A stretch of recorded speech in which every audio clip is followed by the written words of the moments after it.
Halo Sobat RTD, kembali lagi di RTD Channel. Salam rileks, tenang, damai, Rahayu Sagung Dumadi. Saya berdoa agar kita semua bisa tenang.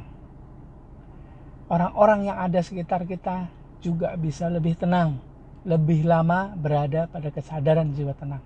Sehingga kita bisa dapatkan ketenangan, kedamaian, kebahagiaan yang sejati, yang sebenarnya, bukan ketenangan, kedamaian, kebahagiaan yang semu, yang dibuat oleh logika. Dan kita bisa lebih sadar bahwa sekarang pun kita sudah sejahtera. Oke Sobat RTD, terima kasih udah nonton video-video yang ada di RTD Channel. Terima kasih juga sudah mulai berbagi video-video yang ada di RTD Channel kepada orang-orang yang ada di sekitarnya, sehingga orang-orang yang ada di sekitarnya pun ini mulai teringat, mulai terinspirasi kembali untuk bisa lebih tenang pada setiap kondisi yang dihadapi. Akhirnya ada lebih banyak orang di sekitar kita yang bisa lebih tenang, lebih damai, mudah bahagia. Harapan kita nantinya dunia ini dipenuhi dengan orang-orang yang semacam itu. Jadi dunia ini bisa lebih menyenangkan untuk kita tinggali. Nah Sobat RTD, kali ini saya ingin sharing melanjutkan video sebelumnya. Saya masih sangat terkesan bisa belajar banyak dari salah seorang peserta program ini. Di video sebelumnya saya sudah sedikit spill mengenai beliau. Beliau adalah umurnya jauh lebih senior dibandingkan saya, kemudian jauh lebih senior juga pastinya soal kehidupan kan. Dan menurut ceritanya dia sudah menyelesaikan salah satu bagian dari hidupnya, yaitu keluarganya, karena keluarganya sudah diberikan modal yang cukup untuk hidup, baik modal pendidikan, kemudian modal usaha untuk bisa melanjutkan hidup sampai kelak dia punya cicit.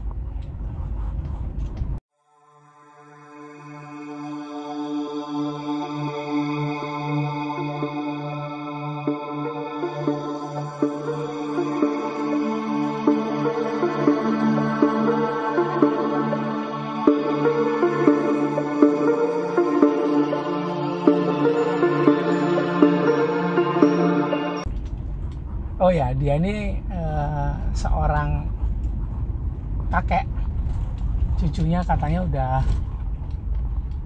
pas ya 4 atau 5 gitu ya cucunya. Tapi saya terkesan sekali dengan semangatnya untuk belajar spiritual begitu. Bukan hanya belajar spiritual, belajar apapun lah ya, dia masih ingin, masih punya kemauan di usianya yang sudah tidak tua lagi, sudah lebih dari tua lah ya. Nah, kalau usia menjelang hampir atau lebih sedikit dari 70 begitu ya udah tua gitu. Udah lebih dari tua kan. Tapi masih bersemangat untuk belajar spiritual. Salah satu hal, kalau di video sebelumnya yang saya highlight itu adalah bagaimana setelah tenang, bagaimana masuk ke dalam jiwa bijaksana, Kali ini saya ingin spill mengenai kehadiran.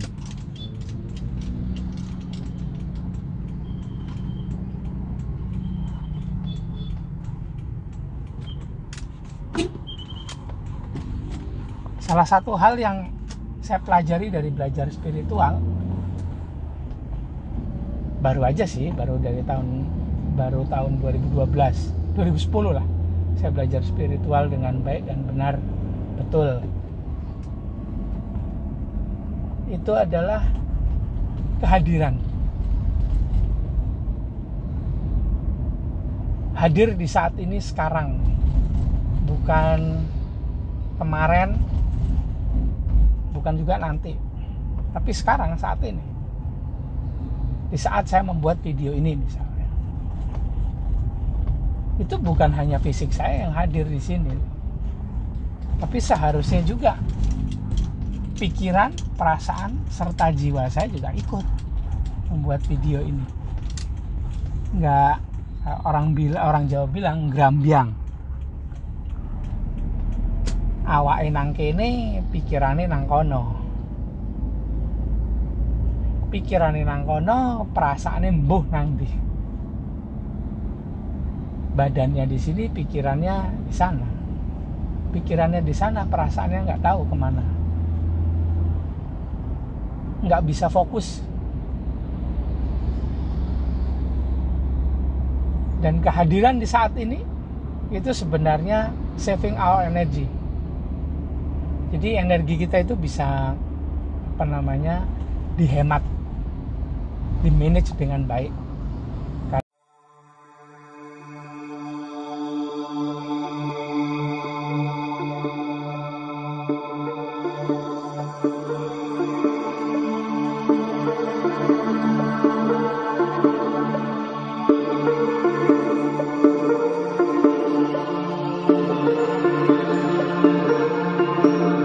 Kerja pikiran yang kesana kesini, memperhitungkan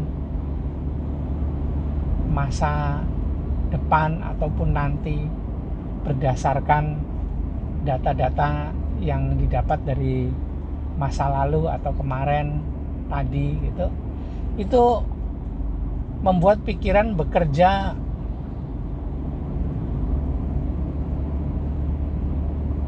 menghabiskan energi yang banyak. Nah, dengan hadir di saat ini, itu energi bisa dihemat. Jadi kita tidak gampang capek, nggak gampang baper juga.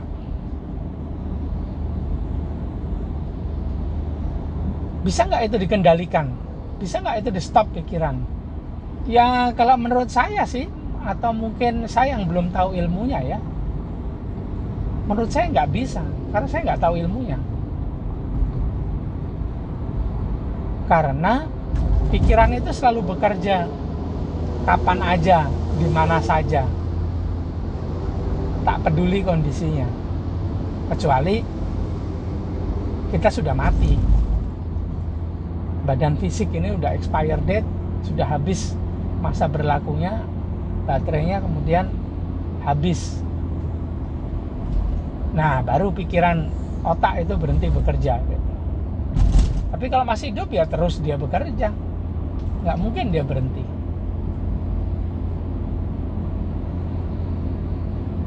Jadi pasti dia akan bekerja, memperhitungkan masa depan seperti apa, memperkirakan, kemudian menyimpulkan data-data yang didapat, informasi yang masuk melalui panca indera dibandingkan dengan data-data yang sudah ada dari proses pikiran di masa lalu.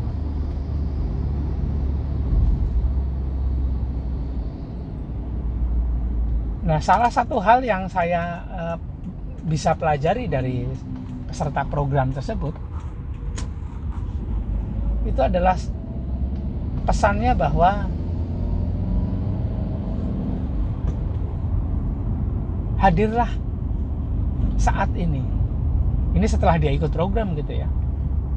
Dia baru sadar bahwa dia ini dalam jangka waktu lama itu ternyata nggak pernah bisa hadir untuk keluarganya. Jadi sibuk sekali mengurus bisnisnya, sibuk sekali mengurus pekerjaannya.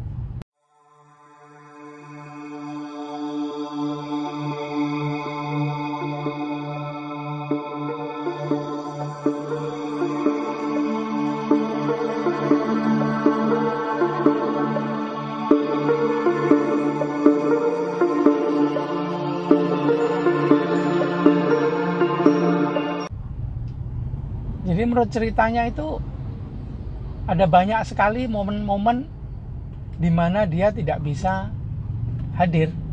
Momen-momen di mana dia melewatkan kesempatan untuk bisa berinteraksi dengan keluarganya. Terutama anak-anaknya. Tiba-tiba katanya udah besar aja gitu. Dan momen-momen yang hilang itu menurut dia yang mengalami itu tidak bisa diganti dengan apapun gitu. Dan dampaknya itu adalah dia itu lumayan jauh dengan anak-anaknya gitu. Terutama anaknya yang kecil. Sekarang dia berusaha mendekati lagi gitu. Tapi menurut dia waktunya sudah sangat terlambat karena anak-anaknya sudah punya hidupnya masing-masing, sudah punya keluarganya sendiri, sudah punya pekerjaannya sendiri, sudah punya kehidupan sosialnya sendiri.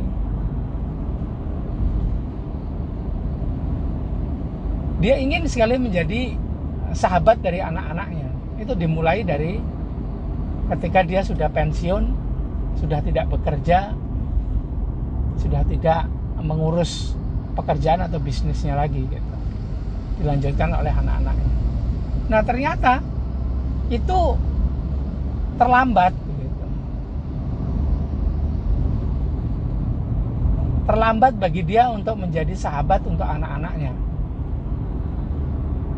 Karena pertama, dia tidak terbiasa. Anak-anaknya pun juga begitu, sudah tidak terbiasa. Karena tidak dibiasakan dari kecil. Memang sepertinya itu tergantikan dengan karirnya yang luar biasa, bisa memberikan tabungan untuk anaknya, atau bahkan cucunya, bisa memberikan usaha, membuatkan usaha untuk anak dan bahkan cucunya, begitu. Dari karirnya, dari tabungannya, akhirnya dia bisa menyekolahkan anak-anaknya di sekolah yang bagus gitu. Tapi ternyata itu tidak menggantikan momen kehadirannya. Misalnya dia sekarang ingin jadi sahabat gitu dari anaknya. Sudah terlambat menurut dia, karena anaknya itu sedang berusaha untuk menjadi sahabat buat cucunya, anaknya juga. Waktunya sudah habis dipakai untuk ngurus keluarganya sendiri, ngurus pekerjaannya, ngurus sosialnya, ngurus hobinya. Dia juga masih kebagian gitu. Masih kebagian waktu. Cuman kan tidak banyak waktunya kan. Hanya sedikit gitu.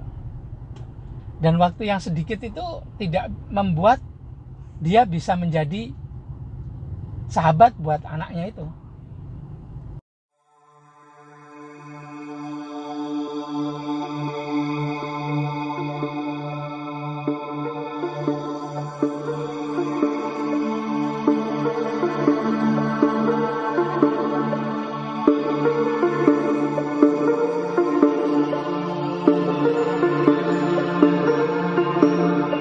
ada gap atau ada jarak yang lumayan jauh, walaupun dia sekarang udah berusaha gitu.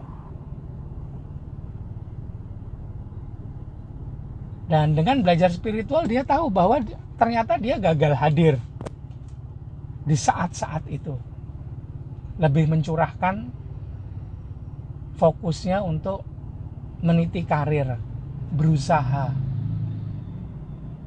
menjadi pengusaha, membesarkan usahanya.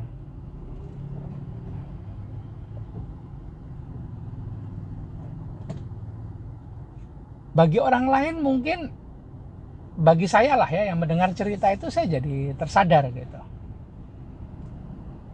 Memang saya butuh berkarir, saya butuh berusaha, ibaratnya berikhtiar gitu, menjadi kepala keluarga atau menjadi partner bagi istri saya juga dalam bisnis, dalam pekerjaan. Tapi saya juga tidak boleh melupakan, tidak boleh menghabiskan waktu yang banyak untuk hadir di saat ini menjadi sahabat bagi anak saya Akasa. Karena kalau dengar dari ceritanya si peserta program ini, itu adalah hal yang sangat luar biasa yang tidak bisa digantikan oleh apapun. Dulu menurut dia harus pelajari manajemen waktu yang baik untuk sehingga bisa tetap punya waktu luang untuk keluarganya. Tapi itu semua bullshit, kata dia. Ketika ada waktu luang untuk keluarga, lebih banyak capeknya dia. Kalau sudah capek, nggak fokus juga untuk main, untuk habiskan waktu dengan keluarga. Pasti dia waktu itu ketiduran. Tiba-tiba juga ada panggilan pekerjaan. Tiba-tiba bisnisnya butuh fokusnya dia juga, butuh diurus juga.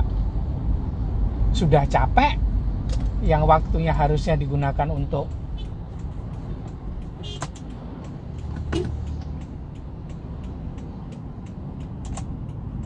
keluarga, ternyata nggak bisa karena udah capek. Jadi waktu untuk keluarga itu sama dengan waktu untuk istirahat sebetulnya gitu. Pagi hari ketika anaknya berangkat sekolah, di saat yang sama juga dia juga harus mempersiapkan diri untuk pekerjaannya.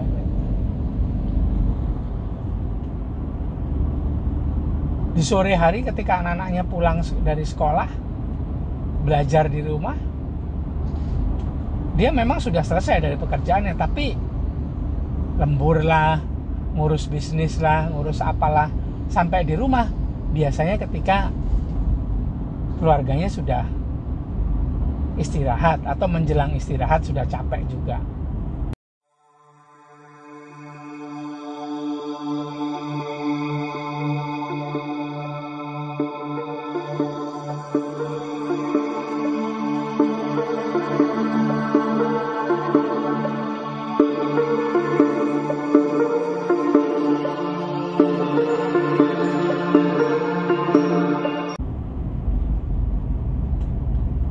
Begitu terus, tiba-tiba dia sadar udah umurnya sudah banyak, keluarganya udah besar-besar, anaknya udah besar-besar, bahkan udah punya keluarga sendiri.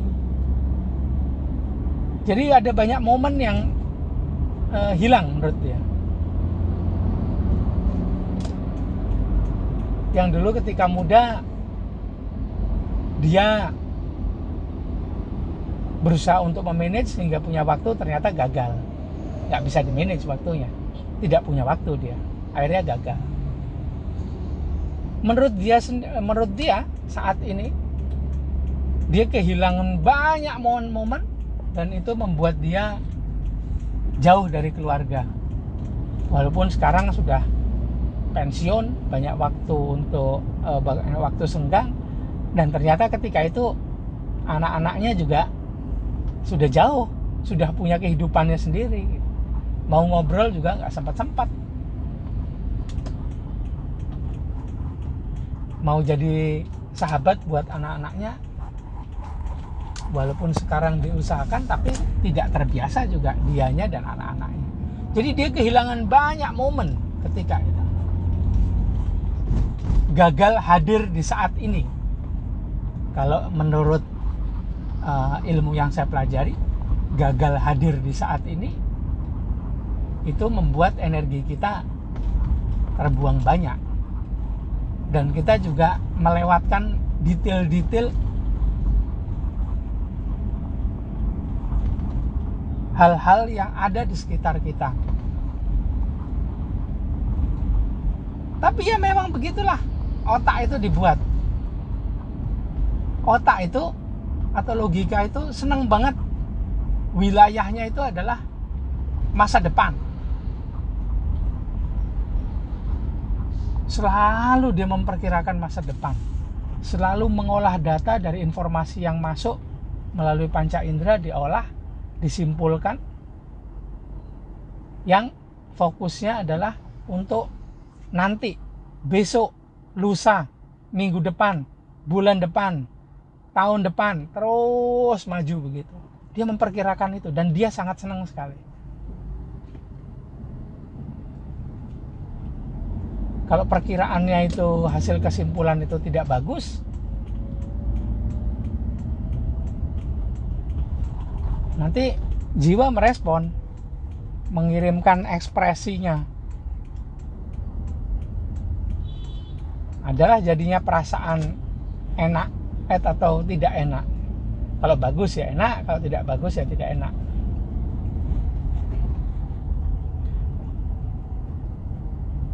Dan data yang masuk itu diproses berdasarkan data yang sudah ada sebelumnya. Berarti data yang sudah ada sebelumnya adalah masa yang sebelumnya.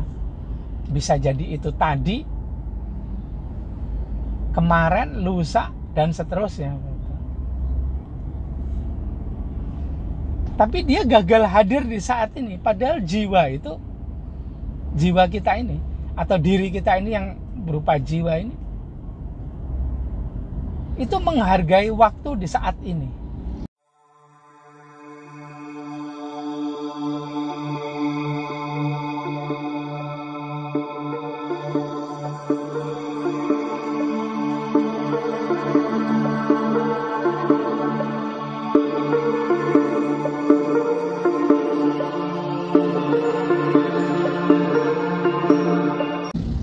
Sangat menghargai waktu di saat ini, sekarang gitu.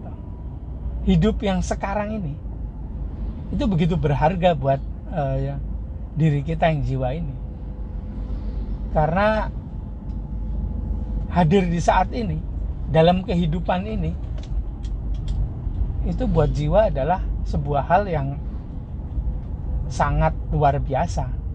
Diberi kesempatan untuk hidup saat ini itu udah luar biasa.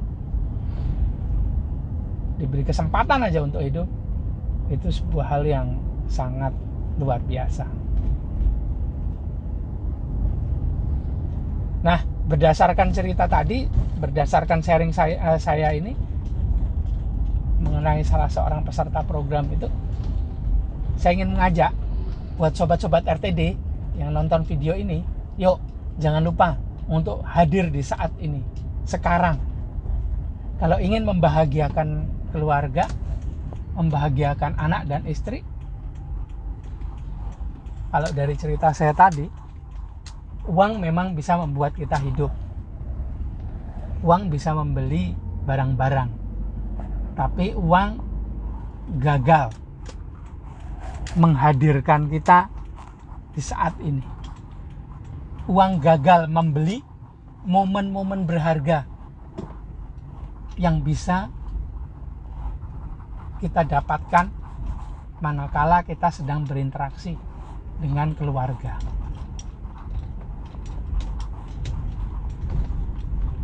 Coba saja sendiri nanti. Gitu aja lah. Gitu aja ya sharing saya kali ini.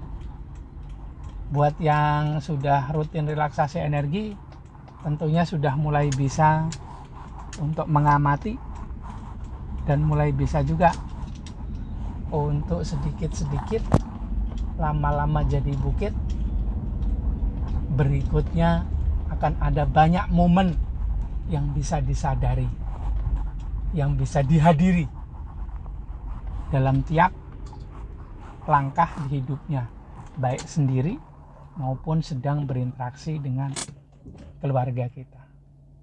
Gitu aja ya sharing saya kali ini. Terima kasih sudah nonton video ini. Terima kasih juga sudah mulai berbagi video-video yang ada di RTD Channel. Saya mohon maaf bila ada salah kata, salah ucap dari saya di video ini atau video-video yang lain. Terima kasih udah nonton video ini. Jangan lupa ya, please like, comment, subscribe, dan share video-video yang ada di RTD Channel, sehingga RTD Channel makin berkembang, makin banyak orang di sekitar kita yang teringat kembali dan terinspirasi untuk bisa lebih tenang, lebih lama pada kesadaran jiwa tenang pada setiap kondisi yang dihadapi. Itu aja ya, terima kasih. Kita kembali lagi di video selanjutnya. Salam rileks, tenang, damai. Rahayu, Sagung Dumadi.